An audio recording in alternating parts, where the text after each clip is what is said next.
boys ready to get into it? While Daniel's just scrolling through, like, food put into weird mini baseball helmets.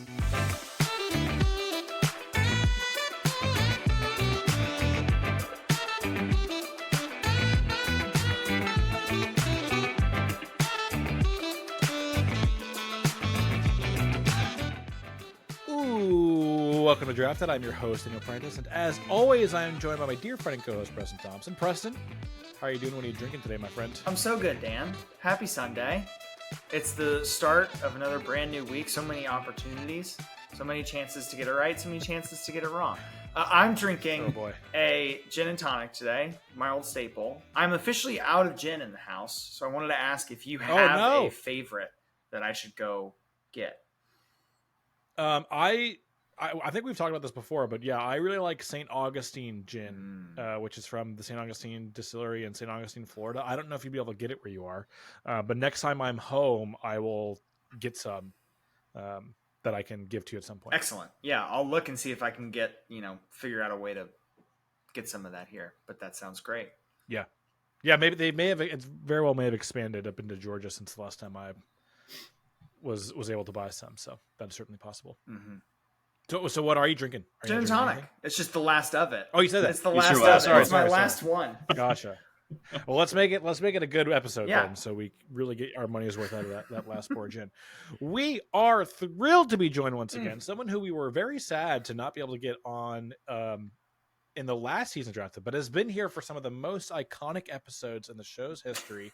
And without him, the podcast would not exist, at least not as it does. That is one Mr. Hans Appen. Hans, thank you so much for coming back. How are you doing? Hey, guys. I'd say some notorious episodes, too. Iconic in the ways because Preston crumbles under the weight of, I guess, what used to be his former boss on the show with him. I crumble. I can't do it anymore. Well, I am... It's funny. I'm drinking, I think, probably the same thing I was drinking last time, maybe a different flavor, but some Gatorade Zero. Nice. And you always have the little bottles too. The little bottles. Well, that's because I got kids. It's a dad thing. It's such a dad thing to have the little bottles around the house for sure. But I recently discovered Peloton, and I've gotten really into it. Okay. So right after this recording, I'm going to go do a session, and so I'm just getting some electrolytes in. Okay. Nice. Very nice. I remember, what was your favorite as kids? What was your favorite Gatorade bottle style? Oh, style. I don't think they even still have them anymore, but I remember when I was in Little League, for a little bit, they had these ones that were like had all these like weird divots in them to be made to be squeezed, basically. They were almost like a little fidget toy when you were done drinking it. Yeah. I liked the ones with, I don't know how else to describe the little orange cap on the top other than it was a little nipple. The twisty cap. A little nipple. Yeah. I want that guy. That guy was my favorite. Yeah. So great. It made me feel like an athlete that I could squeeze it and shoot it. It made you feel like a real athlete. Yeah. 100%. Yeah. My kids are obsessed with those, but they only have them a few different flavors. And I also don't think they have them in sugar-free, which is a necessity in my house. So, gotcha. Yeah, I was never taking any of that sugar-free stuff. Nope. I am drinking, and I want to say what it is before I show it. I had an early start to my morning. It's been a long day for me already, so I got a Celsius energy drink. Mix it with a little tequila in a mason jar. What? But the flavor is peach vibe. But for some reason, it looks like I'm just straight drinking a mason jar of my piss. like extremely dehydrated. That is very unhealthy looking piss, Dan. You've got to get it. You've got to get to the doctor. Don't pour Celsius out of the can because it doesn't look appetizing. I have to be honest. And the mason jar really sells the piss factor. Yeah. Yeah, I definitely pulled off the side of the road in my car, eating this, brought it home, and I'm now drinking it for the show. All right, send it back. There you go, bud. Can we talk about Celsius for a second? Sure. Have you guys ever had a Celsius? They build them as like the healthier energy drink, which they're not. One time, yeah. But all of their flavors, I don't know if you caught the flavor of this one I'm drinking. Peach vibe, and there's Arctic vibe. Nope. I think there's like several other. So either they have a Zoomer who is doing their marketing, or they're really like trying to market to Zoomers. I don't know which. Maybe both. But every time we carry them in the disc golf shop that I work at, and it like pisses me off. It makes me feel like an old person every time. Well, what are you supposed to imply as a consumer that Arctic Vibe might taste like? Okay, but that is, it's stupid, but relatively fine. What the fuck is peach vibe? It's just peach. No. Peach is a flavor. It's not peach. It's so adjacent to peach that it's a vibe. It's not actual peach. It's so stupid. It rankles me every vibes. time. Preston, this conversation is maybe somewhat kind of related to what we're drafting today. What are we drafting? It's somewhat kind of related. If you were hosting a podcast and wanted to try and transition to it, then sure, it's somewhat kind of related. Well, like beverages are going to be involved in this draft. Yeah, well, it's true. Alcoholic beverages. It's true. Well, if we're being honest, we selected our guest before we selected our topic. And this is true. For Mr. Appen, which is pretty much always the case. Yeah, that does happen most of the time. We want our guests to feel comfortable, which we should probably stop doing because they beat us too often. But for Mr. Appen in particular, for his one contractually obligated show of the season, which is he publishes our episodes and we have to have him on, and we don't even really publish it, but he doesn't really know that. We just sort of record it and put it into the bin. I know he's a huge Braves fan, maybe one of the biggest Braves fans I know. Second to maybe just a few friends of mine, but he's very, very high up there. So I wanted to do something baseball themed. We've never really done something baseball themed on the show. I'm not a big baseball super fan, so anything with players or even really individual teams was not going to work for me. But what I do know is a great day at the ballpark. I feel like baseball might be the most sport where people that aren't fans still love going to games. Can enjoy it. I agree. They do such a good job making a friendly environment for everybody to come hang out. They're not super pressure into you got to know that this guy's hitting 372 and it's a crazy start to the year, blah blah. No, who cares? It's just a fun time. It's very quintessential American dream kind of time. So we're drafting our best day at the ballpark. This is a set list, one of our set list drafts that we do. So I think if you're watching along at YouTube, you'll be able to see the list. I'll read the categories for our listeners so I don't accidentally spoil anything. And Daniel's frantically Googling something, so it's really distracting me at the moment. I completely forgot that I did not set the draft. Oh, yeah. We're going to random.org. Best site in the world is random.org. This is the first ever live set of the draft order. This is this is you being visually audited to your truthfulness of setting the draft order, because we've never streamed it live like this. Which is what? Go ahead and tell us. It's Hans number 1, myself second, and then Preston third. Okay. Which I think is funny because I think I've drafted first every single time we've done a draft. Is that true? Random.org knows. Should I re-randomize it for the sake of variety? No. Okay. No. Absolutely Trust not. in the random.org. Always trust random.org. You're right. So I'm going to read through the categories, the individual items our viewers can see. But our categories are the ballpark, food and drink, final score, and also sort of events of the game, sort of.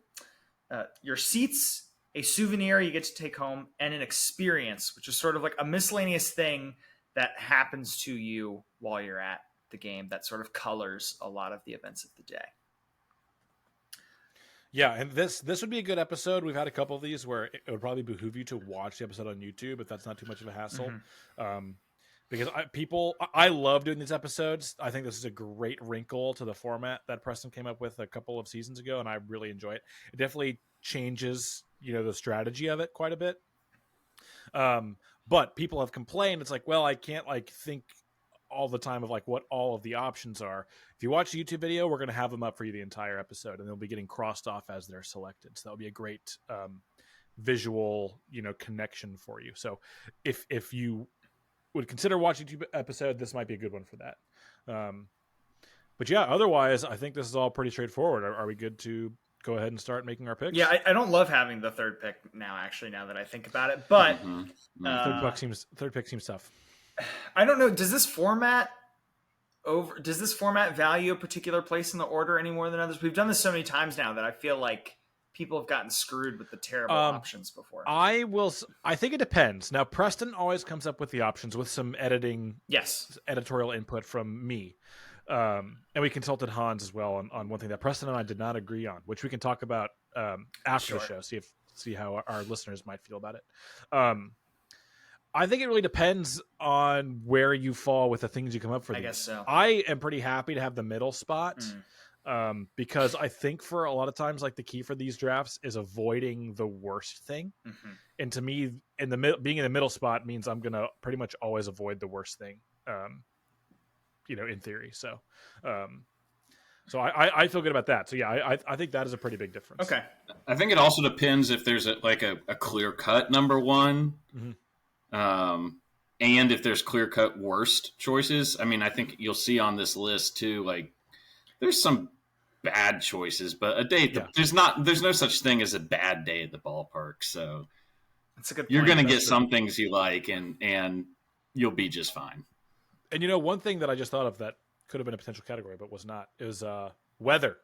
Oh, so I think we're just what are we assuming weather-wise here? Because I think that could potentially impact what kind of food and beverage. I'm saying is it like an absolute scorcher out there? I'm saying weather is opening day, Truist Park here in Atlanta, which is like a nice, balmy spring day. Or honestly, the fall games I actually upper like 70s, a lot low 80s. better, and we do play a lot in the fall because we're pretty good. But so the fall games are quite fun too. But yeah, we'll say upper 70s, not too humid. Okay. I mean, if you guys want to specify like a night game, but I'm a big fan of like a sunset game where like maybe innings 7 through 9 they turn the lights on kind of thing. Yeah, I agree about that. Okay, cool, but there's no extreme weather that we're having to. No, I mean that would be a little bit of a weird thing too because they don't play in extreme weather. So if you drafted like a hurricane, you're like, am I seeing any baseball today? Like, well, true, but like it could be a thing where it's like you're rain delay, in the 6th inning, or like an hour-long rain delay. Absolutely brutal. Yeah, we're really delayed in the start of the show here with this anecdote. Usually I'm not the one to go on all these tangents, but when I was in college, I worked for the ESPN local radio station and covered, would go to the FSU baseball games and cover them. And there was one weekend where, in the summer in Tallahassee, there's just afternoon rainstorms pretty much every afternoon unless you're in a drought. Mm-hmm. And there was one weekend series against NC State where one day had already been rained out. And so they had to do a double header on the Saturday to make up for the missed game on Friday. And there were like 3 rain delays during the Saturday. And I swear I was at that ballpark for like 11 hours. And it was absolutely miserable. And I was like in an air-conditioned press box with free food. I can't by the end of the second rain delay, there was no one in the stadium, but it can get tough. It can get rough with those rain delays out there, let me tell you. But yeah, if we're going to go, Hans, you do have the first pick. Okay. Where are you going here? All right. So I was down to 2. I was between 2 picks. And I'll say from the start, and I hinted at this, some of these picks are going to be taken in the context that I probably have at least 1, 2, if not 3 children with me at the ballpark. Sure, yeah. So you got to keep that in mind. And with that, my first pick is going to be seats behind home plate. Interesting. Mm-hmm. And I'll tell you why. Because I can deal with like all sorts of things taking kids to the game, but as long as I have a good view of the game, like I will be okay. Okay, but I think you're not considering something here. Okay. You're on TV the entire time. You'll have to forgive me. I know the age range of your kids. I don't know the exact age. How likely is it that one of them does something just absolutely heinous on live television? It's a possibility. It's like, I had to go to the potty, wasn't willing to wait for dad to walk me up there, so thought I would just, relieve myself onto the dirt right over this wall. It's possible. The thing that my kids do when I take them to the ballpark is they eat all the time. Oh, so I'm getting up and going to get more hot dogs or the Dippin' Dots or whatever it may be. So as long as they have a steady supply of food, they're actually pretty well behaved. Okay. This is good to know for if I ever have to babysit. Just keep them fed. And not for nothing, but at a lot of pro ballparks too, if you're behind home plate, you're in probably a pretty expensive seat. And they oftentimes have like attendants walking around that will just like bring you food and drinks, so I don't even have to get up and go get it if I'm behind home plate. Daniel, how do you feel about this choice? It would not have been my top choice, but I definitely think it was one of the top choices. I've never sat behind home plate really at a game. There is something very like regal on paper about it. At least I can't like say from experience like, yeah, that's the best way to watch a baseball game, but everyone says the best way to watch a baseball game, and you got to feel like a king back there, you know. I mean, you're watching the game like the umpire gets to watch it. That's pretty cool. I've never sat directly behind home plate either. I've had good seats, but never that good of seats. And like at Truist, they're like full on recliners right there behind. True. You often are getting like really primo, like actual physical seats behind home plate as well. So like if you look at this list and like put a dollar value on each item, seats behind home plate is definitely the most expensive item on this list. That's true. I didn't think about thinking about it that way, but that is definitely correct. Well, it's one of the things on the list you're maybe least likely to do again, because we would all go to a game after this fictional game, but how many times are you going to go sit behind home plate again? No. It's like courtside seats at an NBA game. Yeah. Like you do it once or twice in your life, maybe. Yeah. You also, by the nature of being on TV the entire time, so many fun opportunities for like cool, wholesome pranks. Those guys that used to go to different stadiums dressed as the umpire and like making the calls behind the actual umpire. That was so much fun. You could do something like that. You could dress up all the little kids as umpires. You guys could just go as umpires. You guys remember Marlins? Oh, the kids as umpires would be fantastic. Do you guys remember Marlins guy? Who's Marlins guy? No. He was like, he is this seemingly absurdly wealthy guy. And I think it was primarily during like the year the Cubs won the World Series. He would be behind home plate at every damn playoff game at every stadium. and he had like, he was a big Marlins fan, I guess, and they were terrible at this time as they are throughout you know, most of their franchise pretty much existence. all the time. and he had like this horrible orange or like, you know, fluorescent Marlins jersey on all the time. And he just kind of became like this weird cult figure that I think most people hated because it was like, you're just flaunting the fact that you're at these games. Well, yeah, and he's at like a Yankees Red Sox game wearing a Marlins shirt is pretty annoying. Yeah. I would get pretty mad about that. It was annoying, yeah. But that's going to be Hans and his kids. Absolutely. All right. So, boy, I didn't expect it to go that way. I guess I don't really know. Hans always throws me through a loop whenever he has the first pick. He always... I'm going to stick with what I think is the number one pick, though, and that is cold beer at a baseball game. It just doesn't feel like a baseball game to me without it. And in the first draft, we had I think beer or drinks and food separate, and then Preston combined them. And he was going to have it what I think is on paper the top food item as well. You can't do that; it's too strong. Yeah. But even though it's not paired with like the best food, I think I get the most iconic food, which is a hot dog at a baseball game, and I get the cold beer. I just think I kind of have to make this pick here.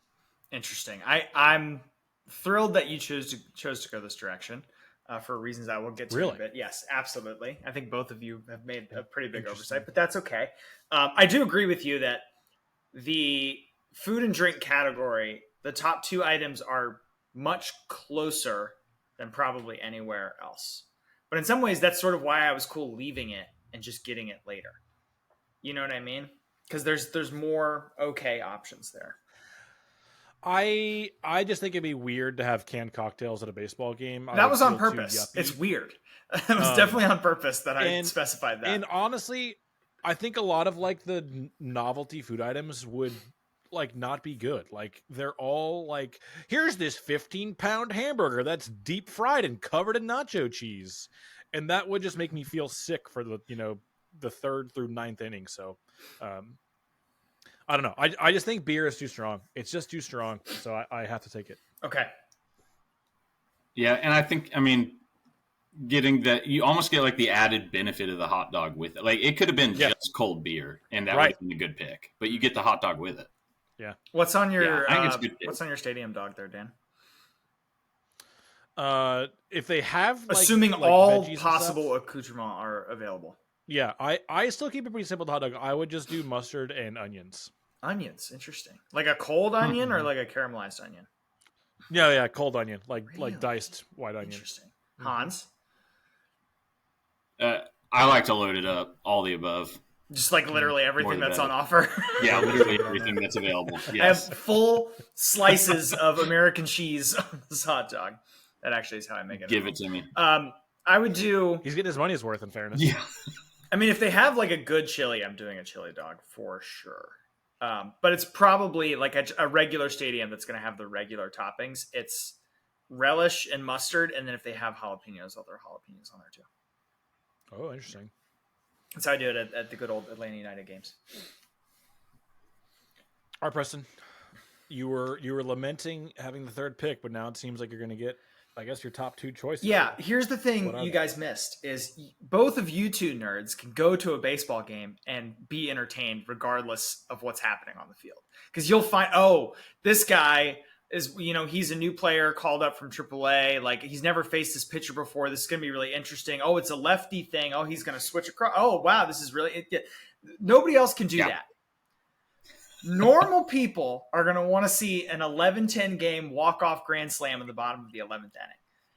I mean, I need the baseball game to feed me. I need it to remind me of why I'm here. It's going to be a high-scoring affair. It's going to be fun. We're going to be trailing late. I've been to a game like this where I don't know that it was a grand slam, but Ozzie Albies walk-off home run for the break. There's nothing like it. It's the best thing. So it's absolutely what it is. I mean, it's sort of like if I'm seeing that game, I can see it in any stadium. I can see it with any food. I don't care about my souvenir anymore. Like, that is the souvenir for me. So that to me was the number one choice. You know what the problem here is with this, Preston? What's that? 11th inning. Free baseball.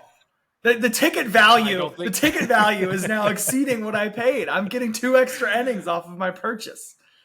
No, see, I would agree with everything you said if it was the bottom of the 9th inning, and I do think it's still probably the best option of the final score category. But I think we're gonna have a lot of listeners who this draft is really gonna push their limits of it being too sportsy of a draft, let alone the fact that it's baseball. And I think they're going to see, you're going to make me watch 2 extra innings. I'm going to have to watch 2 extra innings of baseball. Also, with it being high scoring, which is probably a longer baseball game to begin with. 11, 10, and 9 innings is probably, pushing it beyond the 3.5 hour mark, even with the current pitch clock.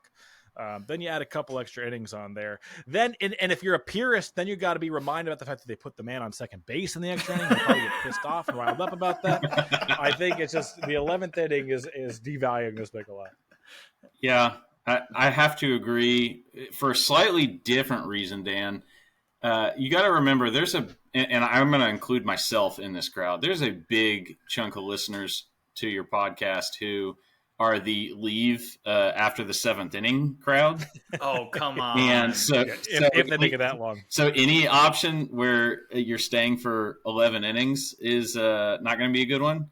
And I feel like I'm going to be saying this a few times, but again, I'm going to have 3 kids at this game. We're not making it through 11 innings. No shot. So honestly, of the entire list, you getting this off the board for me, Preston, is huge. Okay. Wow. I think that's a huge oversight, but sure. Okay. I just get to move closer once all you not true fans. I think you're taking a lens of like a very specific kind of fan. That's me. And Hans and I are both looking at like a broader scope. Yeah. The baseball overtime is just the worst because you don't have any idea when it's ever going to end. So you kind of have to make a decision, at the end of the game. It's like, are we staying for the whole thing? Or are we? There is sort of that moment in the 7th. And if it's right on the cusp of, if it's like 6-3, you're like, I mean, we're not that far behind, but like we are losing pretty big here. Like, and you start looking around, like, is everybody else going to leave? Am I going to have to be the one? And that's the thing. Like, if you're at this game, and especially if it's a night game, even if you get the walk-off grand slam, probably half the stadium is gone by this point. If it's just a regular season game, that, but maybe. And that really pulls the charge out of the moment a lot. I think. I guess, but all those people that left, they're listening to the game on the radio on the way home, and they're suckers. They're like, God dang it! Why did my stupid kids have to go to bed so early? Like they're all like, dang it! So the next morning at the water cooler, I'm like, oh, I was there. Yeah, it was crazy. I've never heard a bat sound like that when he cracked that sucker into deep right. And you just start saying, everybody's like, oh my God, they're all so jealous of you immediately. But believe me, Preston, we're listening to the 8th and 9th inning all the way home. And if something like that happens, like I am absolutely livid. Like, you're like, nobody talked to Dad.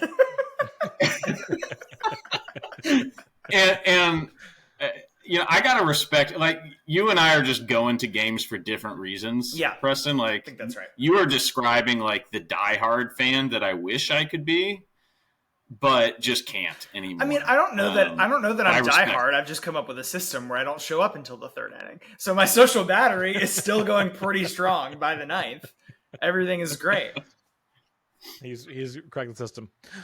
All right, Preston, what's your next pick? First pick of the second. Well, you guys are sort of like painting me as this diehard that needs to see a good game. It's actually not true. I need things to sort of capture my attention while I'm there because I'm not incredibly well versed. I know the Braves roster pretty well, like top to bottom, but like the other, that's sort of where my knowledge ends. So I'm going to need some other entertainment. And I'm going to take the option that I wrote basically specifically for myself because this would be a dream come true at a baseball game, which is the top option of experience. I'm going to sit next to the star player's wife while she tells me about all the dirty secrets on the team. I mean, whatever price I paid for this ticket, it wasn't enough for that level of experience. Like we just hit it off. She's telling me that her kids actually go to high school in the area. I'm like, oh yeah, I totally know that. I'm telling her what I do for work. I'm like, yeah, I can totally I'll hook you up, blah, blah, blah. And we're just hitting it off. She's like, oh yeah, this one, terrible. And it just cascades from there. This is going to be a thrilling experience. And then occasionally there's some baseball happening, which is great. This is a great pick. And I think you're wrong about the kind of the baseball going fan I am. Because yes, I'll observe like, oh, this is like exciting rookie's first game, whatever. Or, this could be Greg Maddox's last game, whatever. That is. I would like to think I would notice something like that, but yeah, I get your point. Weirdly, I think I've seen Greg Maddox pitch twice. Wow, really? Like very late in his career, yeah. Like with the Padres or something. And some other team that he had a bunch of like very small stints with teams towards the end of his career, but. I like baseball because I don't really have to watch the baseball game that much. I can have a good time with my friends. I can drink my cold beers. I can people watch, do things like that. So I think this is like probably the best pick for the person, as long as they don't make it too baseball-y. You know what I mean? Like if they're talking like pure like the drama about the second baseman is not going to be that he can't hit low and inside. It's going to be that he's cheating on his wife. Like, come on, let's be honest here. So I think that's probably. At least of the non-food things, the best pick for non-baseball people. Well, I feel like I've covered which I think will be a lot of our bases. I've covered my bases pretty well here. Nice. That I have two different types of experiences happening simultaneously. Yeah. So I like this pick a lot. Hans, do you have thoughts? Yeah, I think it's a very niche pick.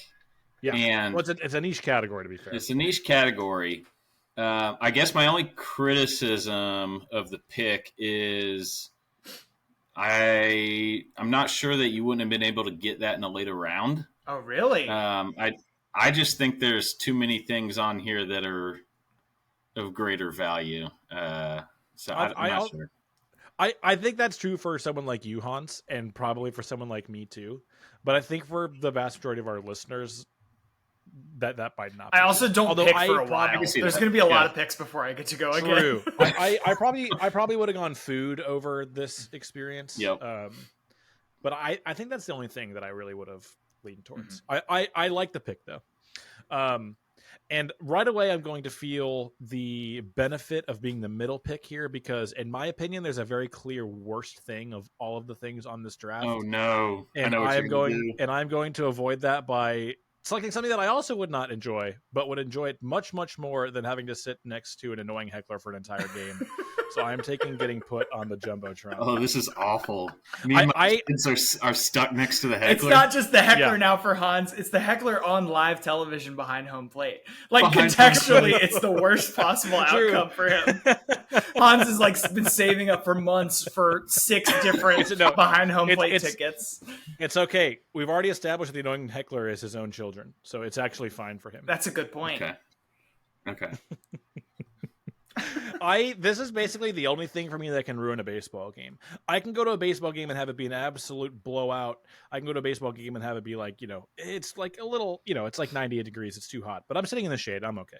I can have like a lot of bad things happen to me in a baseball game, but the one that really ruins it for me is the guy who just will not shut the fuck up and keeps yelling stupid jokes that aren't funny at the players for everyone to hear. It's like the one thing that ruins like a day out at the ballpark. So I absolutely have to avoid it. I could not care less about being put in the Jumbotron. I would rather not be put in the Jumbotron at all. I think it's a weird thing that we still kind of do stuff like that, but obviously some people are into it because they start dancing and shit. But to me, that is such a vastly superior thing to have to happen to me than to be sit next to an annoying guy for the entire first game. Of all, I left the Jumbotron instance particularly vague because I do think some of the stuff they do on the Jumbotron is dumb, where they're like dance or like kiss this person who probably isn't consenting. How do we still have kiss really cams? Gross. How is that still a thing in 2024? Really bad. Blows my mind. Really bad. It is wild. I think people are so familiar with kiss cams that if they end up on the Jumbotron and they want to have a kiss on the Jumbotron, they can do that now. You don't need to have a frame, some sort of Snapchat filter where it tells them they now have to kiss each other. They could be related or just whatever. But you get to sort of pick the instance in which you're on the Jumbotron here. So there's got to be something that I think you would enjoy, right? Oh. Okay. I mean, you know what I just imagined for Daniel actually is he gets called up for one of those trivia things and just goes absolutely over. Like everybody's like, actually. It's number two, and you're like, I'm hearing a lot of 3, so I'm gonna go 3, Bob. And they're like, nope, that's not right. And you're like, God damn it! No, come on, I would get it right. I'm too good at trivia to not get those right. That would be cool. Yeah, if I was like winning something, that would be cool. For me, I think ideal, and maybe this is like a tip for the souvenir I value the most. But if I made like a sick catch to catch a home run or a foul ball, and they showed it to me, and I got to show it off. That would be pretty cool. So good that they even like replayed it for the stadium. Yeah. That'd be sick. I feel good about myself if that happened. Do you feel that you have a level of confidence in your stage abilities that if you made that sick grab, you could smash whatever drink you had in your hand just to like really close the loop on the great event? No, I mean that would. I've seen the viral videos of guys doing that, and they're all heroes, obviously. I don't know that would be my first thought if I like caught a foul ball. I don't think my first thought would be like slam house my $15 beer. You know what I mean? Yeah, that's a good point. I think it's a great pick. Two things came to mind. One is I have been at games, especially like Braves playoff games, where like we're playing the Astros and 98% of the audience is Braves, and I inevitably am sitting next to the one Astros fan. And that's the worst when it's a heckler when they're heckling your home team in the stadium. Yeah, that's bad. That I do not enjoy. I have enjoyed a lot of games of like next to away fans because we get into like very friendly banter and things. But I've been next to hecklers that are heckling from 3 sections up, and I'm like, there's just no way they can hear you, my guy. Like you're not even remotely close, and they don't give up. Have you guys probably have seen this as Braves fans? Have you seen the one where it's a Braves fan heckling Bryce Harper, and he keeps talking about Acuna? He's like, you're worse than Acuna. You're worse than Acuna. Which, for those who don't know, one of the best baseball players in the league right now, and not just one of the best, like one of the most exciting and fun to watch, dynamic players, like bright stars of baseball. Ronald Acuna, is his name. And the supposed Braves fan, maybe he was doing it to be extra annoying. I don't know. But it's inexcusable. It is inexcusable. It's so bad. It's so bad. But Harper turns and like yells him, "It's Acuna!" Like he gets him to react. It must have been at like a minor league game or something because like there's hardly anyone else there, and clearly like Bryce could like actually hear him and react to it. But that's like the guy that pops in my mind as like the obnoxious heckler. Yes. Guy. Yeah. All right, Hans, you got back to back. Okay. Well, this is where people really started to get screwed in this format. I mean, I think Daniel delivered the first blow, but from here on out, your choices get incredibly limited. It was a very defensive pick, but you have to pick that way in this format. It was the first defensive pick, and I think it was the best defensive pick of the whole draft. But my first one, I'll make a defensive pick as well. and go with the peanuts and Cracker Jacks. Really? I think that's a staple at any Braves game. Interesting. Any baseball game. Plus, I'm not having canned cocktails with my kids, so I don't want to get stuck with that. So that's an easy one for me. With the kids, particularly the fountain drinks are strong. I kind of agree with Hans. Preston had this build as like the lowest pick, but for me, so I grew up going to Florida State baseball games because where I'm from, there was not even a minor league team. But Florida State was always very good, one of the top programs in college baseball. And my dad, hopefully no employees of Florida State baseball games are listening to this, but my dad would always wear this jean jacket, and he would sneak a bag of peanuts in.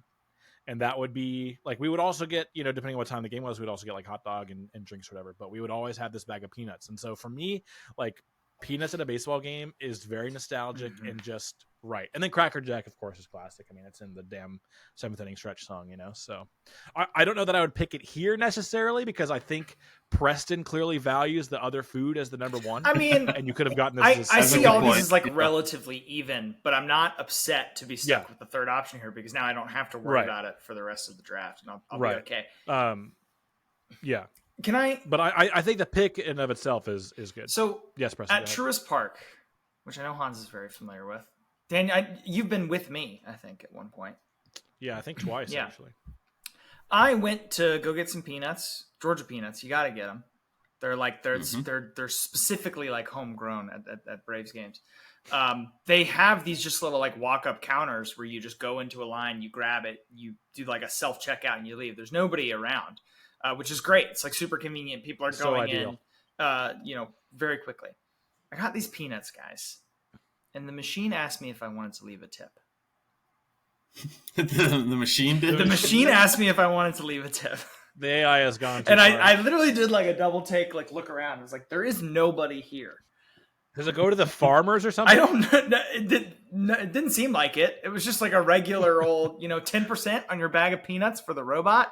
No. I will not spur on this AI evolution.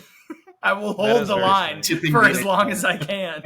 It was really dumb. That's how you know we're at the capitalist end times. Mm-hmm. That's when the robots are asking for tips. Yeah. All right, Hans. What's your next pick? All right. My next pick, and this is interesting because this was one I considered taking number one, and that's going to be a stadium of choice, Major League Baseball. Interesting. Which basically means I'm guaranteed to go to a Braves game. Well, really? So you're not going to? I thought about this. A Braves game, but on the road would be my guess. Well, I would probably do something like Braves at Fenway Park. I think to make this pick actually have the value that I was intending, I think you have to assume in this fictional universe that the Braves' home stadium is Fenway Park. Not that you're going to see an away game at Fenway Park, but it is a home game. You just get to choose the stadium, the environment, and the history and the legacy that comes with that. That's. I mean, it's really obviously breaking the reality of everything. Yeah, a little bit. But I feel just like when we had Bugs Bunny play baseball or whatever the hell we do over there. So I'm not that worried about it. Well, no, but or the dragon for vice president. Yeah, exactly. We had a dragon in the cabinet. But we were operating within a fictional universe there already. Baseball is a real thing. All these things we're picking are real things that happen in real life. For me specifically, Fenway at least, a big part of the appeal of Fenway is the Red Sox fans. Mm-hmm. So if you're telling me you don't get that because it's a Braves home game, then I feel like that diminishes Fenway quite significantly. I understand what you're saying. I guess the fairest way to do this here is to let Hans specify what he wants and then make sure it abides by the rules of the game. So Hans, what is your ideal situation then here? My ideal situation is I get to enjoy the historical components of a Wrigley or a Fenway and have the game played there, but my favorite team, the Braves, are in the game playing. Do they have a majority of the fans in the stadium? Maybe a 50-50, something like that? Sure, yeah. Okay. Doesn't have to, but yeah. I like that better than 5% Braves fans in the stadium. Yeah, really. Are you going to specify Wrigley? I'll go Fenway. Okay. Yeah, Fenway. It'd be Fenway. Have you been to a game at Fenway, Hans? I've been to one game at Fenway. Okay. Yep. By the way, if any away fans want to go to what feels like a home game while they're traveling, just go to an Atlanta Hawks basketball game. Oh my God. I've been to 3 this year, and they're so terrible. I went to the Hawks Celtics games, and it was 75% Celtics fans. I've got video of Jaylen Brown like posterizing some guy, and the stadium went nuts. And I was like, guys, he's not our guy. He's not our player. But honestly, the Falcons games can, depending on who we're playing, can be just as bad. Also very, very bad. Yeah. Atlanta that is a little bit of a struggle sometimes. That's kind of the nature of living in like a diverse city that then has kind of bad sports teams. Mm-hmm. And also, I feel like for Atlanta in particular, I had a conversation about this with a friend recently, who had a friend who said Atlanta is a terrible sports town because none of the people support their home team. But I feel like for like particularly basketball and football, a lot of people who are the diehards are kind of priced out of being able to go to games in Atlanta. Is that fair to say? Falcons games, I would say yes. Falcons tickets are stupidly priced because they're very high priced, and then you show up and half the stadium is full. I'm like, okay, you guys missed this. Like you missed the mark here. The supply and demand is off. There is some actual data to support that around half of the people that live in Atlanta will say they are from somewhere else. It's one of the reasons I think Atlanta United, the soccer team, was so successful immediately is because all the transient community in Atlanta still felt like that was their team because it was founded while they were here. So if I'm going to have any team in Atlanta, it's going to be this one because this is the one that was born after I came to the city. And we had that big resurgence in the 90s and early aughts. The Braves are also a unique circumstance too because there's just no team for like 400 miles in any direction. So like even if you're from Charlotte, like the Braves are still your team. You're probably a Braves fan. fan. Or even if you're from like the north end of Florida, I would think the Braves are still probably going to be your team. So I think those are sort of the two exceptions. But Falcons and Hawks, you're right. There are tons of people that live in Atlanta that are Warriors fans, Lakers fans, Knicks fans, that kind of thing. Also, NBA is sort of a weird exception too because it's like a cultural fan type thing. NBA, very weird. I think people are more fans of players these days than teams in the NBA. Yeah. Nowhere is worse than the LA football teams. Oh God. Because the Rams in particular are like good. Mm-hmm. You know, won the Super Bowl 4 years ago, are in the playoff hunt every year. Star players, these last always. few years. And you still watch their games, and they're always playing road games at their home stadium. Yep. So it's bizarre. Okay, so Hans takes MLB Stadium of choice, which means I am going to take, and this might be weird, but I am going to take Don't do it. A minor league stadium here. I was hoping you would fall for the trick. Minor league stadium was absolutely the second best option here. Yeah, it really is. So for those who don't know, the Oakland Coliseum is, I mean, really just everything happening with the Oakland Athletics is awful. An absolute shit show. Basically, the owners have like just completely decided to not spend any money on the team whatsoever. Kind of like in like a weird protest. They wanted to get a new stadium built, but of course they didn't want to pay for it. As all the billionaire sports owners in America are wont to do, supposedly. And Oakland said, no, we're not going to build you a new stadium. And we're also not going to spend a shitload of money to renovate, the Coliseum, which, to be fair, is like an ancient arena and is in pretty bad need of updating. But so it's just a horrible place to watch a baseball game. There's never anyone there. The Athletics, presumably the Athletics are going to be involved in this game if it's played at the Coliseum. And they're terrible. So you're just going to have a bad experience there. It's going to be really weird when the Braves play the Athletics to an 11-10 11th inning game. It's going to be really strange. It's going to be real bizarre. Yeah, and at that point, you're not even going to feel good about your 11-10. Like, why was it this close for this long? We really had to go to extras with the A's. In this shithole stadium, I'm stuck here for 11 innings. Are you kidding me? Get me the fuck out of here. Hey, but at least you're getting all the dirty secrets from the players' wives. True. Yeah, all the dirty secrets about the Oakland A's. But I grew up going to minor league games all the time. My dad would travel for work, and that was like a lot of our family vacations. And the stuff we would do is my dad and I would go to the minor league games, and there's something really romantic about them. Like a lot of the stadiums do a really good job of providing entertainment beyond the baseball games, because they know that like that's the best way of getting people in the stadiums, is to provide kind of fun things. I remember one game, it was my dad, myself, and a coworker of my dad's, and we got picked for a promo at a Savannah Sandgnats game. They were the Sandgnats then, and then they became the Bananas, who are now like amazing, the biggest show in all of baseball. Yeah. But back then they were playing real like developmental minor league baseball. I think they were part of the Mets organization or something. And we got picked to be promoted to the lazy boy chairs that were not directly behind home plate, but were like, kind of like near them. And we got to sit in like lazy boy recliners. So they always had like cool promotions and fun stuff like that. The food is generally very cheap at them, which, is a positive. And the tickets. The tickets are very cheap. The stadium is typically much smaller, so much more intimate. You can feel a lot closer to the action, which we still have like seat assignments or whatever, which, will be a factor later. But, obviously, it's not the top pick. Like, I would never argue that a minor league stadium is going to be a better experience than going to a major league stadium of my choice. But I definitely think it'll be a much more fun time than going and watching a game in Oakland. Yeah, I think minor league stadiums are pretty underrated. Hans, I don't know if you've been up to see the Gwinnett Stripers at any point. Oh, yeah. But they do so many fun promos. I mean, we had a huge party there for a buddy's birthday, and it ended up being like we got a box, and it was like $30 a person. I mean, it's very affordable. Food is great.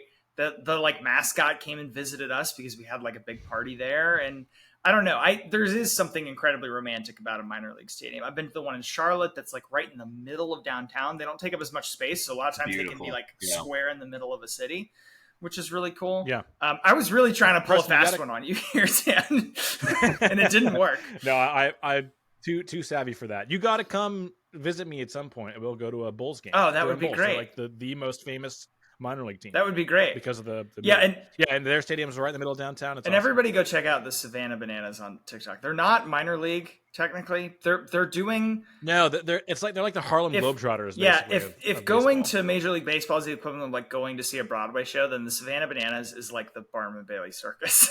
It's like they're on stilts, throwing to each other. They're doing weird dances in the middle of innings or before pitches. They're like putting blindfolds on. Like it's very weird. They have like 3 pitchers at one time. Yeah, it's a ton of fun though. Any one of them could be the actual pitcher. But see them on TikTok is key because their tickets are absurd. Yes. They came and played at the Bulls Stadium, and I was like, oh, that would be so much fun. And tickets are like $200, $300. Like I can go to a major league game for like $30, $40. Crazy. It was crazy. People are dying to see the Bananas. But yeah, easy. Again, very defensive pick here. Just trying to avoid the clear worst option. So I had to go minor league stadium. All right, Preston, give us the final pick of the third round before we take our halftime breather. Well, I think my pick here is obvious, even though it makes what you're left with not as bad because you just took a minor league stadium. I'm gonna go the third baseline, about 15 rows back, which I think are great seats. You're left with upper deck nosebleeds, but in a minor league stadium, there aren't really upper deck nosebleeds. There's an upper deck, but there's not nosebleeds. Kind of breaking reality there. Yeah, but that's fine. I think that was a strategic win for you there. But I do think there is such a pretty massive difference between those two options that I need to go ahead and make sure I'm not stuck in the upper deck. And if I'm gonna be next to the star player's wife and getting all the deets, I want to be close to the action. So I think this is where I have to go. Yep. Yeah, I agree. This is always the weird thing about this format of the draft is like true value kind of disappears relatively quickly. Like we're already pretty much getting there after one more pick, I think. And I kind of like sitting on like. Would you have a preference? Oh, we said third baseline. We said if I have a preference though, it's going to be the first baseline. But it was such a preference that I wanted to evenly space out the options a bit better. Well, because the first baseline is the home dugout. So when I was a 7-year-old, I would in between innings run up to the dugout and try and convince Chipper Jones to throw me a ball, and like that is the thing you want. Did it ever work? Oh yeah, I have a Chipper Jones ball for sure. Yeah, I used to go to quite a few games, but Yeah, I have a Chipper Jones ball. It's not like a ball he hit. It's one he threw to me to get me to shut up. Just tossed you. Yeah. That's still very cool, though. That's still very cool. Yeah, yeah, that's awesome. So I think a lot of people though like to be on third base side so they can look into the home team dugout. Interesting. Okay. You know, like if you're not a kid, then you kind of lose the credibility of like, you know, going and like asking for a ball. I think you know, like the charm of being a child. You could go get a ball and then immediately throw it back. That would be a pretty baller move if you're like a 7-year-old. Wow. Like, oh, Bryce Harper threw me a ball and then I beamed one right at his face. You would get the so fast. Oh my god. That does bring us to the halfway point of the draft. These are the teams so far. Hans has behind home plate seats in his MLB stadium of choice with peanuts and Cracker Jack and fountain drinks as his food and drink. I have the I didn't list. I'm really struggling here because I didn't like type out the actual teams. I'm just going by our overall list. I have footlong hot dog and cold beer as my food and drink. Getting put on the Jumbotron is my experience, and then at a minor league stadium for my ballpark. Preston has 11-10 walk-off grand on the bottom of the 11th for his final score. Third baseline, 15 rows back, and sitting next to the star player's wife while she tells you all the dirty secrets about the team. So we have the second half of the draft to wrap up after one quick break. We'll be right back.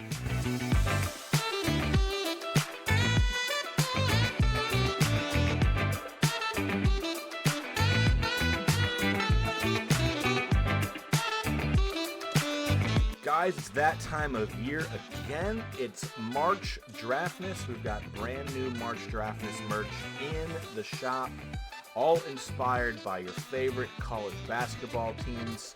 We hope you'll like it. If you do have a favorite team that's not represented yet, let us know. We'd be happy to make some for you.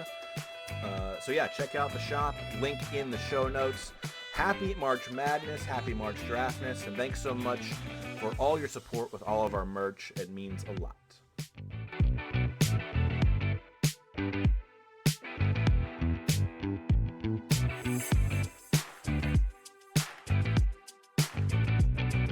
Okay, we are back for the first pick of the fourth round. Preston, what's it going to be? Well, I'm going to tap into a category that has not been hit yet, which is the souvenir. And I'm going to take what I think is the clear number one. Although maybe there's an argument here. I'm going to take the signed bat. And the reason I'm taking the signed bat over the caught ball, I will grant you the caught ball is the implication is that you have caught it. So you get a memory with that. You get an experience with it. But it's pretty unlikely that anybody signed it before they hit it, right?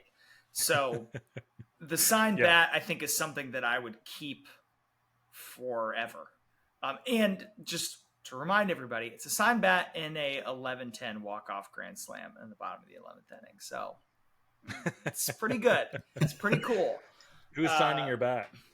All of them. Whoever hit the home run, right? Oh, the whole team? It's their bat. It's the home run bat. No, that would be insane. That would be cool. No, it's a team signed bat. Isn't that like that feels right to me? That's what I meant. But I'll go with one player, if not. Oh, you don't have to. I was just asking. Like, if you could pick a player, who would you be picking?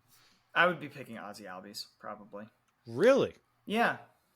So for me, this is where my mind was at with the signed bat in particular.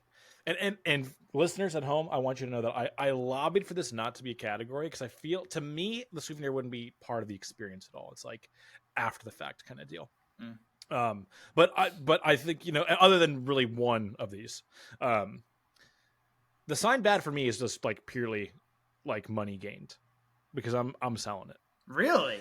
Where I mean, maybe it's because I don't really have like a close tie. Like I grew up a Braves fan. I loved Chipper Jones, but as I've gotten older, that has waned. Like I still root for them in the playoffs, and I'll root for like the Tampa Bay Rays. But I don't have any like real emotional attachment to any team, or really any player. So and also something like that I would want to display. Like I have signed baseballs. If it was a signed baseball, I'm keeping it for sure. Signed bat is so just cumbersome, I think. Cumbersome like, what thing are you to doing display. with it? Yeah. maybe you could put it in your office at work. Maybe that would be kind of cool. That's exactly where it's going. For me, all I'm seeing is like Ronald Acuna signed baseball bat. I'm selling that for like, I mean, what do we think of signed Acuna back? Like $800 maybe. I mean, it's up there, if not more. If it's like an official Major League Baseball bat, maybe more than that even. So that's all I'm seeing with this. I think I have a more personal connection to the team than that, although it would be worth, I'm sure, quite a lot of money. But like, I grew up watching Chipper. I watched Chipper, the switch hitter, hit a walk-off. And I was at a game last year and I watched Ozzy, our switch hitter, hit a walk-off. And I'm like, oh, these kids are now getting what I got out of Ozzy with when I had Chipper. And that's the guy that I would want. And as like I'm an Atlanta person. Like, I've been here forever. If you're watching on YouTube, you can see this print. Both of these prints directly behind my head are both Atlanta related. Then like, I would want to hang on to that. That would be a really valuable memento to me. And also presumably, like, I don't just buy it from the store. Presumably, like I bring it up to him. He signs it. Maybe I get a picture. It doesn't make a huge difference to me. But then like, it's a part of the experience. Yeah, no, I certainly see the value of it. Just for me personally, that's why I didn't jump on, seeing a ton of value in the souvenir category. Hans, what about you? I think you're probably closer to Preston on. Yeah, I think value to the team at least. I think as far as value at this late in the game of the draft, I think that's a great get for a lot of different reasons. But I think in that category, it's definitely the best pick for that category too. This puts me in a tough spot. There's really kind of just one pick left, really, for the draft. Yeah, I feel like decided. Yeah, I feel like most of the time we've done this format, it hasn't been like this, just like defensive in terms of wiping categories out quickly. And I really am torn here. And I'm only torn because like I'm not as like I like collecting stuff, but for me, like the ticket to the game would be enough of a souvenir. You know what I mean? I actually have like a huge collection of souvenir soda cups from games, but that's because most of the time they come with free refills, and it wasn't because like, oh yeah, I really want that. Yeah, it's more of the value proposition. Yeah. But there's just something about getting a baseball at a baseball game. I don't really know what it is, but it's like this badge of honor that you get to carry with you for the rest of your life, and is that more valuable than getting to see your team win? I don't know. Like, I really don't know. I kind of typically, because I don't really have a team, like that doesn't resonate a ton with me. I can just go to a baseball game and be a complete neutral and have a great time.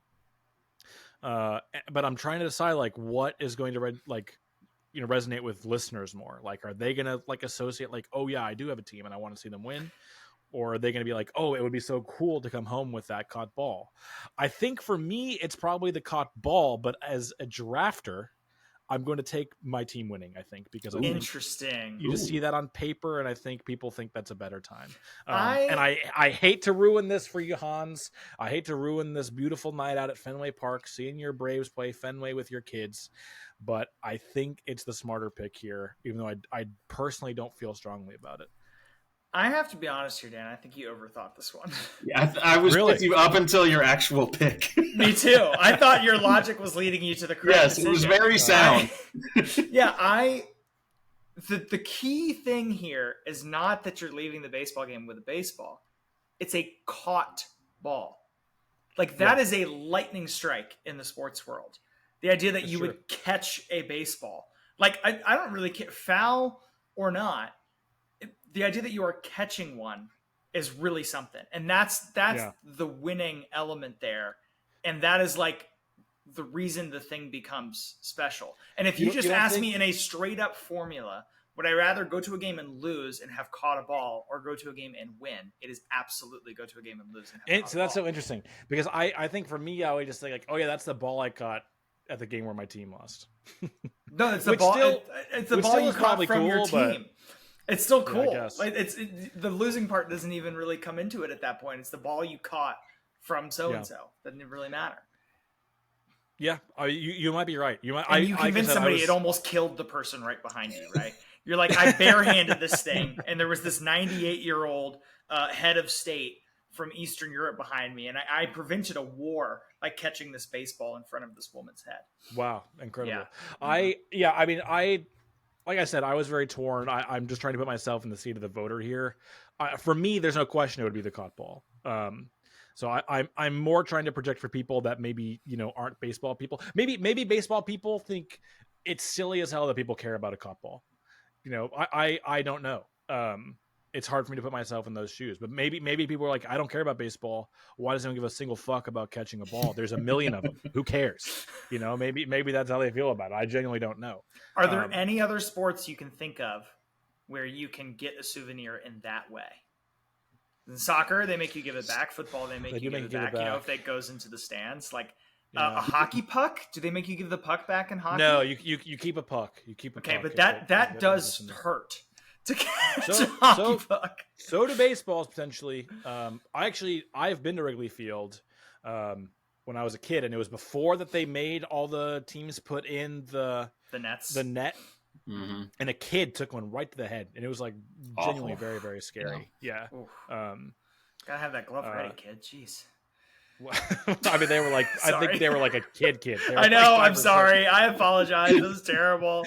I had to take him to the hospital. You're a terrible person, Preston. Yeah. Sorry.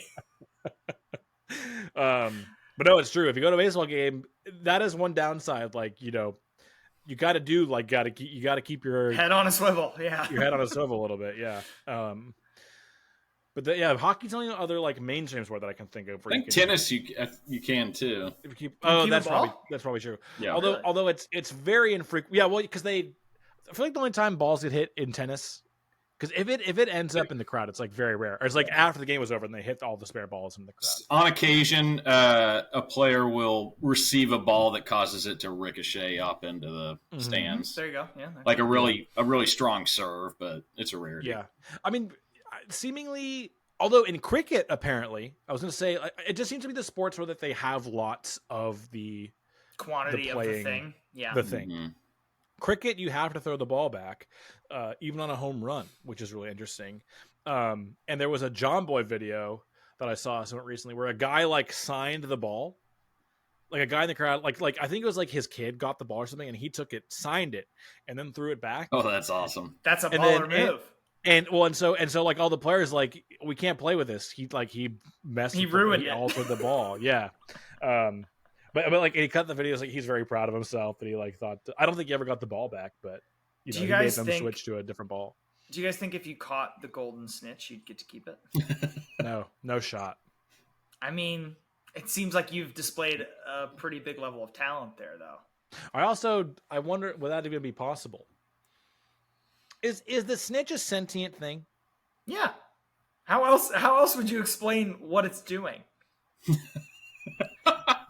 Other than sentience, like randomness, just pure acts of chance. That seems crazy. That's what I don't know. I mean, it's a. Do you think it's just making a random choice, like a slot machine or something, every 3 seconds to change direction? Well, it does not seem that way. It seems like from the movie portrayals, it's intentionally going into places that are advantageous to it. Like it's going under the stands to try and throw people off, that kind of thing. Here's the problem with trying to assign logic to this is that basically J.K. Rowling, and this is the only thing she's ever done wrong, in my opinion, in her life. She put very little thought into the sporting rules of Quidditch. That was the one falter, the one misstep. Yeah, if I have one qualm with J.K. Rowling, it's that she didn't invent a very good fictional sport. Oh my god! Thank you for covering up my comment about the kid who got hit with the baseball. Oh, that's much more the takeaway of this episode. I'm pulling it up here because I don't know how you'd give a, like, if the snitch is sentient, is it not cruel that like they capture them and use them for sport? There are a lot of things cruel about that universe. I'm more saying true. There is no other explanation than sentience. I'm more with you, Preston, but I don't think it's an unfair question. I think there is a question about it. What is the opposite? So if it is not sentient, then what is it? It is a machine that's making random choices? Is that such a wild idea? If it's a machine that's making very deliberate choices to not be caught, then at what point I would argue, when does sentience actually occur? Right. If it is a thinking thing. I'm reading. Okay, so I'm on the Harry Potter fandom wiki here, and there's a whole page about the golden snitch. Excellent. The golden snitch was originally not a ball, but a little magical bird called a golden snidget. It was introduced in 1269 when the chief of the Wizards Council, Barbarous Bragg, B-R-A-G-G-E, Braggy, I don't know, unleashed a golden snidget during a Quidditch match, offering a reward of 150 galleons to the player who caught the snidget. Thereafter, it became a customary to set frightened snidgets loose during games. So it is born out of animal cruelty. It's born out of animal cruelty. As a tribute to Braggy. Get Randy Johnson on the Quidditch field and one pitch, and he's taking the snidget out. Yeah, wow, he would be the best seeker of all time. Yeah. 150 points. That's where the 150 points comes from. 150 galleons. Harmed the bird's population. Wizarding community was then unwilling to stop this barbaric activity and ceased to use snidgets only when the bird was labeled as endangered. A replacement for the golden snitch was sought, and the skilled metal charmer Bowman Wright invented the golden snitch to replace it. The snitch was weighed exactly the same as the snidget, and its rotational wings imitated the birds, allowing it to change direction and speed like its living counterpart. It's like a hummingbird, basically. One tale concerning the snitch is that during a match, let's see, is that relevant? Men in 1884 managed to avoid capture for 6 months until both teams finally gave up in disgust at the performance of their seekers. That's pretty good sports history there.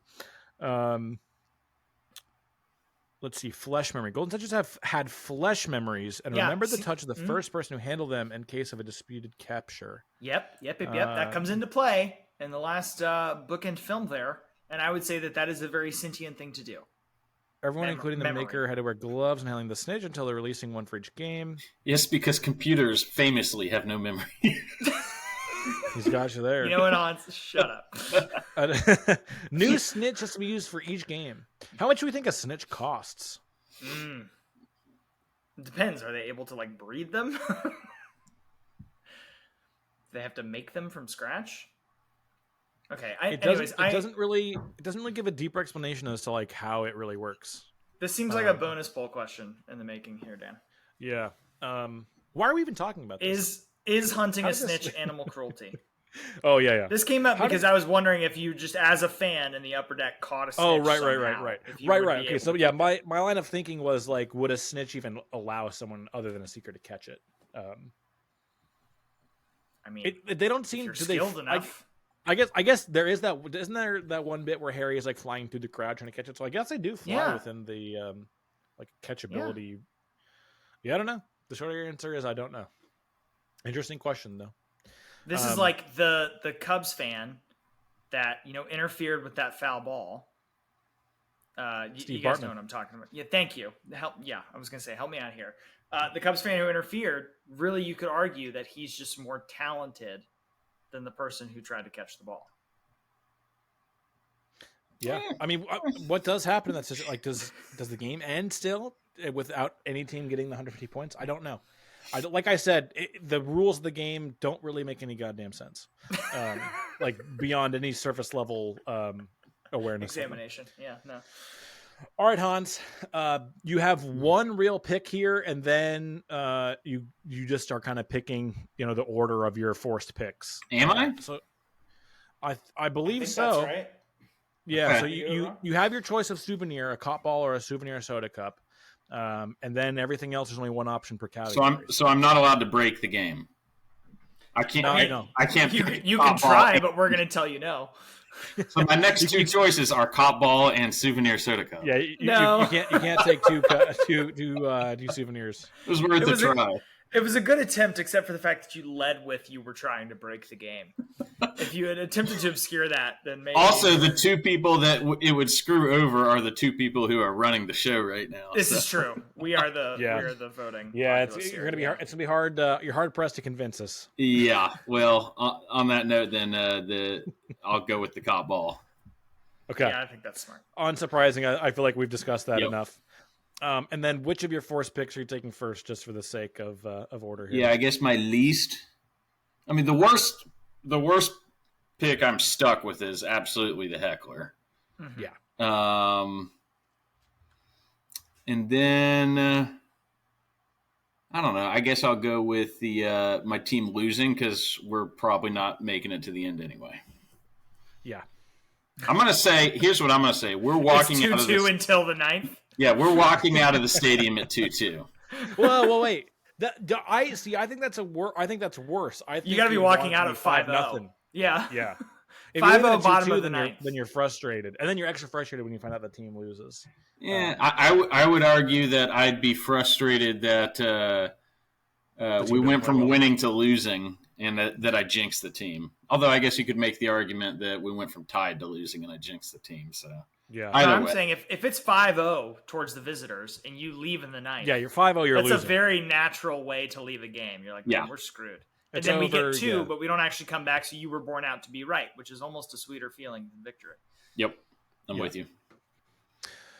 Okay, so the ones that I have to pick from are, what do I have to pick from? Oh, my seats. You're stuck with the souvenir and my souvenir and the seats. So I'm gonna go ahead and take the what I think is the least bad of my 2 bad things, which is the souvenir cup soda. Yep. Which I think probably, all things considered, is the best bad thing of all of the bad options. Yes. Really? I think so. I mean, I'm still getting a souvenir. Because it's not a bad thing. Yeah, it's still a net positive. Yes. I mean, Oakland Coliseum. I mean, it's a net negative. No, I don't have a way to argue my way out of that. But yes. Yeah. So I feel pretty good about that being one of my worst things. It's like the only worst thing. Well, I would argue, I think that like the Pizza Cracker Jacks are still good, but other than that, it's like really the only like actually truly good thing of all the worst things. So feel fine about that. Preston, you are stuck with 2 not great ones here, my friend. Are you going to give any order on these? I mean, I don't think there's a lot wrong with the stadium specific novelty food item and the canned cocktails. That's fun. Like, it's not. Oh, you know what? I was incorrect. I forgot that you were not sitting next to the heckler. No, I'm sitting next to, that's right. Whoever Ronald the King I'm stuck with the heckler or whatever. That's right. No, I think the stadium specific novelty food item is great. There are a couple options I could go with here. I think like I'm in Oakland Coliseum, but we're gonna ignore that for a moment. I think like the Cuban from Miami would be really cool, or like some barbecue nachos in Texas kind of thing. Like any sort of like regionally specific type George item. Peanuts. No, I mean those are great, but like I've had my fair share of Georgia Peanuts. Also, do we want to just take a second and I'll admit to something that you guys can totally flame me for? Just like real quick. This is like a staple of our program. This is a safe space. I eat the peanuts with the shells on. Yes. Okay, just can't be bothered. That's awful. What? Can't be bothered. What are you talking about? Is it really that bad for you?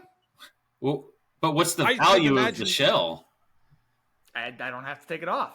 I just can't imagine it's and it's very salty. It's nice. It's one of the laziest things I've ever heard. It's nice and salty. It's wonderfully salty. What? No, you eat the like a hard, dry, roasted peanut. You eat the shells. Uh-huh. How do you? I don't even know. I'm like having a hard time even understanding. I've never heard that before from anyone. I mean, I've done it since my brother. How often do you eat peanuts? Like 7. Not that often, which is probably a good thing. I've accidentally eaten like started chewing shell, and it's an absolutely miserable experience. I kind of like it. And like you get it stuck in the back of your throat. What? Yeah, I feel like it's something to chew on. It's like chewing bark. Yeah, I can chew on it for a while. Of like all gum. the things I've learned about my co-host on this show, I think this is the most upsetting. Really? You've learned quite a lot. Yeah, I know. It's quite a statement. Listeners, if any of you eat the shells, even the shells of like boiled peanuts, I think would be really disgusting. Well, but let alone dry roasted peanuts. If any of you also eat the shell, I will not judge you. I just want to know if there's a single other person of the 200 or so people that listen to this episode on a weekly basis that are like Preston in this way. Please let us know. Genuinely, it seems like a dangerous thing that you should not do. Major choking hazard would be my read. Should you eat the shell? I mean, there's definitely no you should eat them. It's whether or not it's like dangerous too. It provides fiber. So yeah, I bet. Here's an article from myrecipes.com called "Why I Eat Peanuts with the Shell On." And there are a lot of convincing facts in here. Mostly it's just that they like it. That is one of the most. Preston has a lot of food quirks, idiosyncrasies, shall we say, but idiosyncrasies. But this is by far the there most. There could be pests, pesticides, and diseases on the peanut. I also think I feel like probably lots of hands are touching those shells throughout the course of their life. I don't know. Pesticides is a good point. Yeah. But maybe that just kills the pests inside me. They also literally were transferring under the pesticide ground to work for me. We eat lots of stuff that was under the ground. I guess we eat potatoes. You eat the skin there. I just can't imagine it's an enjoyable eating experience, like even in the slightest. I really am baffled by this. I got to be honest. Time. All right, so you take your have you guys ever eaten any of like the crazy things you eat at the ballpark? I always kind of like default and stick to the tried and true. I don't think I've ever gotten any like the super weird. I just feel like a lot of them are just calorie fests, and like that's what makes them weird. It's like how unhealthy can we make this? Can we make it unhealthier than eating peanuts with the shell on? And that's kind of the challenge of every single novelty. How do we weed out the idiots? Let's put 7 donuts on this hamburger.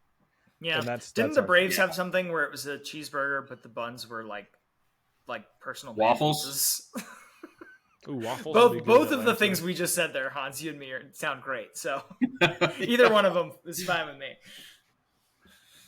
Yeah, I mean, I think it is good value to get this here, Preston. The food and drink was just clearly like the top to bottom, the everything's deepest fine. Category. Everything in is souvenir, really enjoyable. Yeah. So you got to feel good about that being one of your forced picks. Now, is there any way that you can sell us on Oakland Coliseum? Am I able to fill it up with Braves fans? No. Then I think you got to go, and I think it's your average run of the mill Oakland Athletics. Now it almost certainly will be more Braves fans than A's fans, probably. That's a good point. Whether or not they're playing Braves, but there's 15 to 12. There's going to be 100 of them, yeah, and that's it. Yeah. No, I mean it's still a major league stadium. Ish. Yeah, you get I mean for what 1 more year? Yeah, tickets will be cheap. Isn't it? This is the last year, I think, and then they're playing like 2 years in Sacramento before they can get their stadium built. This is how I ended up sitting next to the star player's wife. Is they were the only other person in the stadium. Yeah, like you bought nosebleed seats, and then you just walked on down to behind home plate. Yeah. Sorry, third baseline, because you don't get to be behind home plate. Yeah, true. Boy, what a disaster! As just like a neutral baseball fan, the A situation is just very sad to me. Yes. And I think if just any sports fan probably feels that way if you are at all aware of their situation. It's going to make it that much cooler when they go on to win the World Series, though. That has zero chance of happening. It's just like it's everything that's bad about pro sports. Yeah. Into one team. Like constantly everything that ruins the things the things that if you love sports, everything that ruins that is the A's right now. Through no fault of the players and the fans. It sucks. For me, my final pick, I am forced to take the upper deck nosebleeds. I will say this is definitely a bad pick. Much, much, much worse than the 2 good ones. I won't argue that. But the way I enjoy baseball games, especially in a minor league stadium where I am, like the nosebleeds are still going to be really nice seats. I think the most fun I have ever had at a baseball game was on my friend Ryan's bachelor party, which I don't even know why we went to a baseball game. He does not like baseball. But he didn't organize the bachelor party, or he didn't decide all the things we're going to do. Mm-hmm. But we were at Mile High Rocky Stadium, and I can't remember who they were playing, to be honest. But we were in the right field nosebleeds could barely see what was happening on the field, and it was an incredible time because we drank a shitload of beer and had hot dogs and were drunk and just had fun hanging out with each other. And it was, I think, generally the most fun I've had at a baseball game. So I really think that if you're going to a baseball game for that reason and you're not there to like be super invested in the game, it really doesn't matter where you sit. You can have a good time no matter where you are.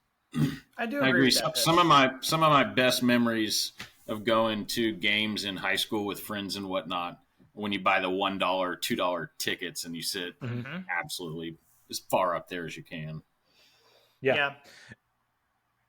Yep, it's true. All right, and then Hans, you are forced to take with the final pick. Just sitting next to an annoing heckler. Just miserable. Is there any spin? With 3 little kids, yeah. Just awful. No, I can't think how I can spin that as a positive.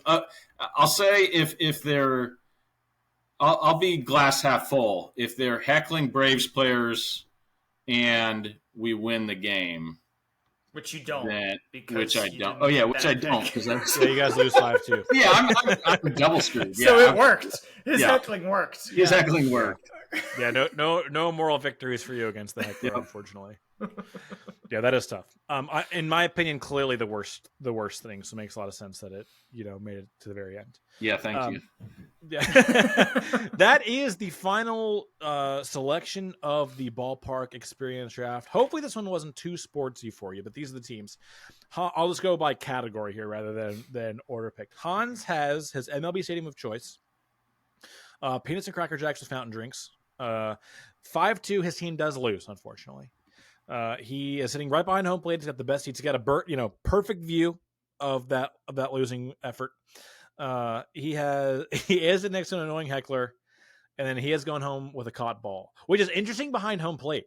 Like it's like a weird pop up. Yeah, what is that situation?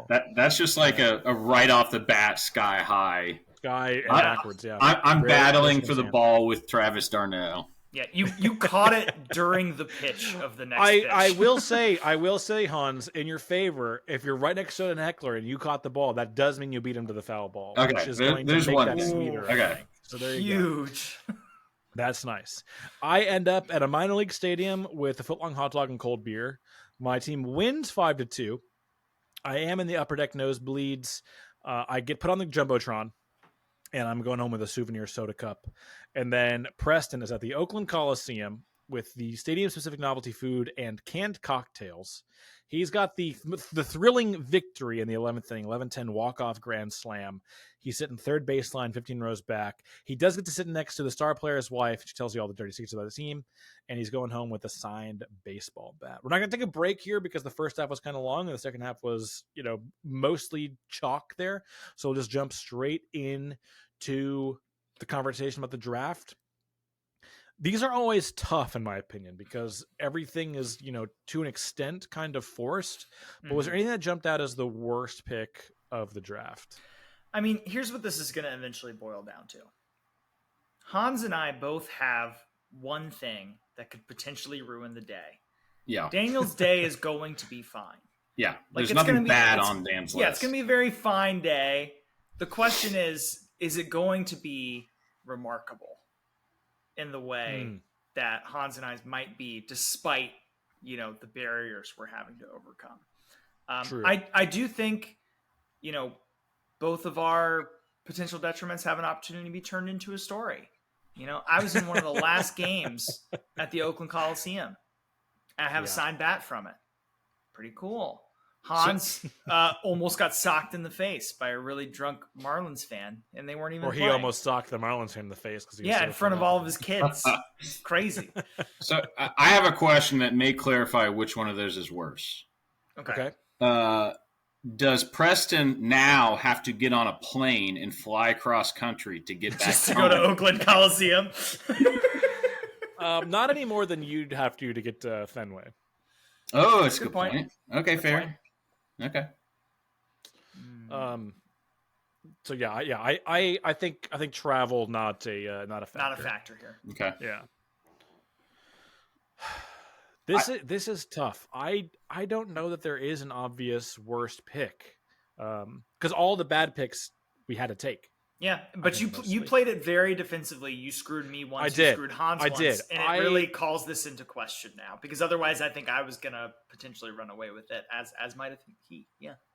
Yeah, I definitely. I mean, it's just the change of the strategy of this kind of draft, and being in the middle position. Like I didn't really have the luxury of getting to go for some of those, high point picks. And I do agree. I kind of go more for like the quintessential day at the ballpark, whereas both of you have like special outing kind of moments in there, while also having like really terrible experiences as part of it.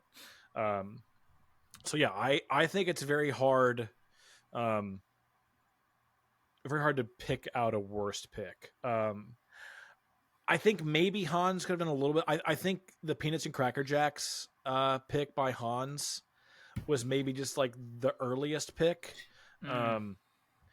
I think Hans, you could have like gotten a pick that you wanted with your last pick probably, because I don't think Preston was ever taking that as his selection. And even if he does, then you still get booze as like your last pick. Honestly, in hindsight, the thought to pick defensively in this style of a draft never occurred to me. I treated it more like, what are my top picks? Yeah, and then just get stuck. And that was my number 2 pick.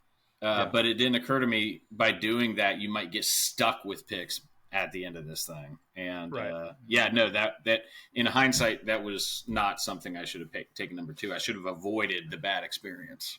Do you feel like we maybe took advantage of our guest here? I don't think so. It's my own fault. I will say, like if you, it is a very different draft strategy, I think. And this is definitely Hans's first one like this. Every other one we've just done is like, the more traditional drafted style draft where it's like, yes, we probably have a list that we're working from, but it's more still like you're going and getting your picks. Yeah. Rather than the whole like dozens about of which ones do I picks. not want. Which, and to be fair, this is also kind of a weird list. I still think I always appreciate Preston always comes up with this categories and selections for these. I think a lot of the ones we've done like this have had more clear, like worst things for most of the categories. And this one was a little unusual in that a lot of the categories' worst things was still like very fine. Right. And there were really only a couple categories like, oh yeah, that's bad. What I was trying to avoid is what happened when we did a first 8 draft, whatever it was last year, 2 years ago. And I had a very good draft, and then I got stuck with ending the date with a firm handshake. And I was like, there is nothing I could have done that if I get my top 5 choices, then that, it's terrible. So I was trying to just avoid the like couple grenades that would have like really ruined it. Because if you're going to do that, then you need like 6 or 7 of them in there, so that everybody's ending up with at least 1 or 2 big detriments instead of maybe everybody gets 1. Right. Yeah. So I'm curious to see how the voters feel about it. Like what do they think is a better experience? Is it having the highs mixed with the lows, or is it just having like a steady Eddie, nice time across the board? And we talked about our listeners. I don't know that they're going to understand that Oakland Coliseum is bad. That's true. Maybe Oakland Coliseum's fun. I will say I think probably most people that vote listen to the show before voting. But yeah, you could be right. One thing I want to talk about that we didn't get a chance to. Now is a good time, since we're talking about maybe the most pivotal pick being the annoying heckler. Do you guys have any memorable, unique experiences at sporting events? Because I have a recent one that I can share. For heckling? No. Just for like unique experiences you'll like always remember. So at the end of February of this year, went to Charlotte for my friend Chris's bachelor party. And we all went to a Charlotte Hornets game because they're playing the Milwaukee Bucks, his favorite team. And as part of like the ticket package that his brother got for us was that we got to go on the court at halftime. And I think most of us welcome the players back from halftime. And I think most of us thought that it was kind of dumb and silly, and why would we have any interest in doing that? But like genuinely very cool was like literally on the hardwood floor as like players are coming onto the court as they're warming up. Chris, very smartly, because he's a Bucks fan, he and one other guy, we were all in line. We were supposed to be there to welcome the Hornets players. There was also, very weirdly, there was also a line to welcome the Bucks players back, which is feel like a weird thing for. Yeah. Like, why would the Hornets set up for like? It's a very sportsmanship thing to do. I suppose. I thought very weird, but he very smartly switched over into the Bucks line, so he got to like high five Giannis Antetokounmpo, which is pretty cool. Dame Lillard, Bobby Portis, which is like insane. Like like it's gonna sound weird to say this, like he touched Giannis Antetokounmpo. It's really cool, really really cool. And I high-fived the shitty ass Hornets players, but just like being on the court with them and seeing like 6'10" dudes drilling like every practice three from 15 feet away was crazy. And I didn't get this, but a couple of guys, like there was a like errant pass, something guys caught the ball and then passed the ball back to an NBA player warming up. That's really cool. I don't know. Very, very cool. I'm so like a couple of us didn't go down, but most of us did. Very, very glad I did that. And I'm not even like a big basketball guy, but something that I will always remember, I think. I'll call out specifically when I took you to the Atlanta United game because I had a great time. It was also a great time. That was my first MLS game. The funniest moment was when we scored, as we are wont to do. Everybody in the supporter section, which is where I always sit, just yeeted their beers forward because that's what you do. You just chuck it as far as you can. And I had warned you, or so I thought, but you did. You leaned over to me and you're like, you made it sound like people might spill beer. Like people might be walking by you and they're moving a little too fast, so they spill beer. Not people would intentionally throw beer at my head. And I did find it pretty funny how you reacted to that particular situation. I think we've talked about that on the show. Was for my birthday last year. Went to Atlanta. We went to that game, which was very fun. But yeah, you framed it as like, if Atlanta scores, you're going to get beer poured on you. Or like beer is going to end up on you or something like that, which I just thought like people are like going to jump up and down, like when they score and like, the beer isn't a splash, but no, like the tradition apparently is for some reason when Atlanta scores, no matter how much beer is in your cup, you just chuck it. I've seen people with like brand new beers. Yeah. Just absolutely launch one into the absolutely sky. Crazy. A more like distinguished memory in my head is I texted a friend a couple of years ago and said, hey, I've got an extra ticket to the Atlanta United game. Do you want to come with me? And he texted me right back. And he's like, I was just about to text you. I have an extra ticket to the Eastern Conference Finals. Do you want to come with me? And we were Holy shit. Oh no, they're on the same day. Like we can't make this work. But it turned out the MLS game got like rescheduled to end like 45 minutes before the Eastern Conference Finals started. So we went to the MLS game. We went and got Waffle House, and then we went to the game 3 maybe of the Eastern Conference Finals of the Hawks against the Bucks. And that was just really cool. That was just like the most fun day. That's and I know awesome. He's listening. So that is very cool. Thanks for that day, my friend. I got to be honest though. There would be no consideration or conflict in my mind. I'm always skipping a regular season soccer game for. I probably would have, but it was pretty cool that we got to do. Yeah, it's very, very cool. That's like an all-time sports day. Like you'll probably never get to do anything like that ever again. No, that is very don't think cool. so. Hans, do you have anything like that? I think for me it's got to be, I saw Michael Jordan's last game in a Bulls uniform in Atlanta. Okay, that's a good one. Yeah, that's a really good one. Yeah. Now speaking of nosebleeds, it was up in the nosebleeds. It was in Georgia Dome too, but they played in the Georgia Dome back then. Yeah, I guess for that maybe game for that game.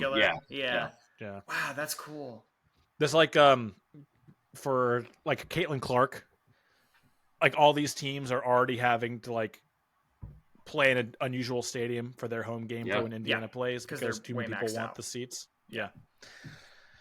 Crazy. I'm really excited to see hopefully the WNBA kind of like explode.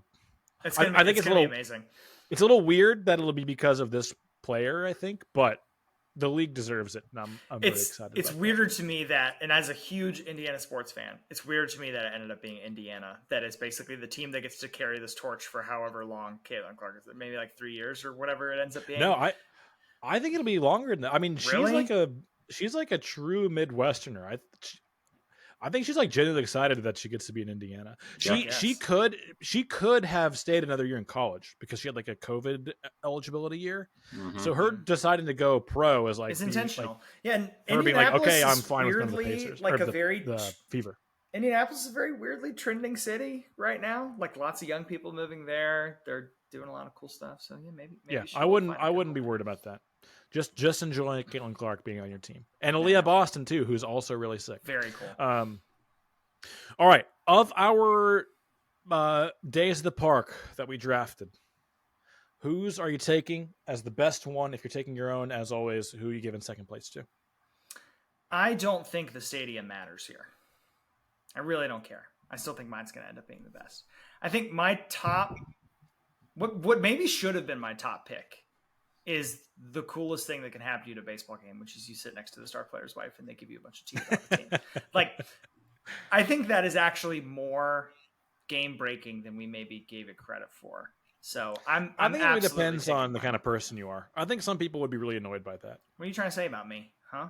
I'm not trying to say anything about you, but Hans, like, would you, if you're at this game, would you be kind of annoyed by this person talking your ear off the entire game? Oh, for sure. I also probably wouldn't. Crazy. Yeah, and I probably wouldn't even talk to the player's wife all that much.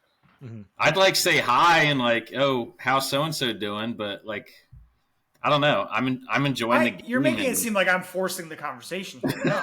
No. This is very mutual.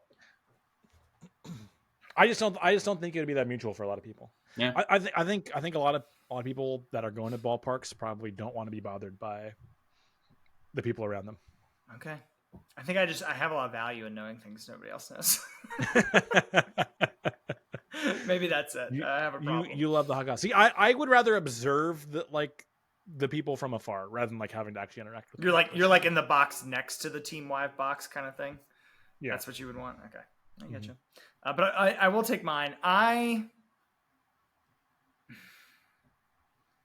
actually do think I'm significantly more bummed out after a long day at the ballpark if my team loses. And I think that actually does carry a significant amount of weight with me. I don't go to a ton of games, so that would be a problem. So I'm gonna take Dan's as my runner up here. It just seems like a nice day. Seems like a nice day. Hans, what do you got? Well, I think Dan's is the only one that has no bad options on it. I've got two bad options on it. My team loses and I've got a heckler. I mean, yeah, the heckler is really rough. Yeah, so I'm going Dan's. You had such a strong start, though. Over my own, yes, absolutely. Wow, that happens so infrequently, especially lately. I feel like for the first couple of years, people were a little bit more generous to be like, yeah, I think you picked better than me. That never happens anymore. Nope. I've lost it. That bone has been removed from my body. Yeah. Yeah. And this is, like you guys said, it's my first time with this style of a draft. So yeah, in previous drafts, I wasn't necessarily stuck with anything. Right. Have we had someone on for a repeat of this format? I'm trying to think of other episodes we've done that have gotten to do this twice. We've done one with Lauren. We've done one with Pat. We've done one with Sue. But I think those are the only times that we've done them. So I don't know that we've had repeat drafters of this format. Did you still enjoy it, Hans? Do you think it was still fun? Yeah, no, I liked it. I do think I learned a different strategy for next time around, though. Cool. Yeah, hopefully our listeners like these as well, because I really like doing them. I think it's really nice to mix up the strategy that goes into it. And also it's fun to have to try to sell the bad things, which you don't. That's like something that I think I thrive in about the show is like making my have like the thing that I don't really believe in my heart of hearts, but that I sell that I believe for the sake of the show. A good devil's advocate, man. Yes, exactly. This is I think for me it is mine. I agree that I don't have the super memorable things, and it's really tough. I really want to pick Hans just because I think seeing the different stadiums is really, really cool. I wouldn't say it's a bucket list thing necessarily for me to be at every Major League Baseball stadium, but when I have an opportunity to go to a new one, I definitely do. So I wouldn't pick Fenway for my stadium, I would pick like one of the really classic stadiums, like Camden Yards, maybe that I haven't been. I've been to Wrigley as well. Okay. I've heard Fenway called different things, but a classic would definitely be one of them. No, for sure. But I've been there already. You're saying one of the other classics? Yeah, one of the ones that I've not been to. Yeah. You know, Dan, is there anything more classic than the Oakland Coliseum? Yeah, literally every other. Not all classic is good, Preston. It's true. Yeah, true. Run down. Yeah, what's the negative? What's the negative word for dated? Like dated. Yeah, maybe outdated. Outdated. Ancient. Venerable. So much history in there, Dan. They're still using the original piss buckets. So yeah, second place is really tough for me. I do think like if you're talking about absolute value, you know, if you take it back to like early algebra, the absolute value pick, the top absolute value pick, I think is the heckler. It's so negative that I think it is the thing, the most important pick of changes the experience the most of any of these picks. Mm-hmm. And so I think just for that purpose, I have to go with Preston's team. It's the firm handshake of the draft. Yeah, but even though I honestly think that like having someone talk my ear off about stuff I don't really care about is like not that much better.